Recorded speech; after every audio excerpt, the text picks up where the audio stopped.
sõber on mulle etteheitvat ütelnud, et ma selle kunstiajaloo ja selle kirjandusajaloo eest oleksin võinud enesele üsna viisaka punast puust mööbli muretseda. See on ka kõik minu varamus.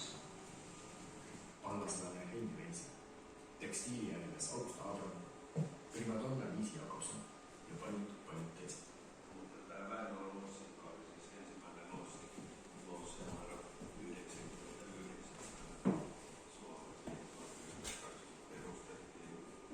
Tämä lossi on edelleen olemassa, se on perustettu lossi numero 1 näin. Joulukuussa 1927 perustettiin toinen lossi venäläisiä siirtolaisia varten.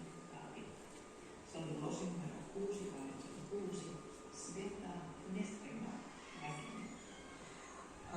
Eestisse emigreerus üle 20 000 inimest Jüri Vaidevitši armeega, see on piirkond. Ja umbes sama palju põdine. Tahaks esile tõsta Tallinna tegelasi, kes moodestasid niinimetatud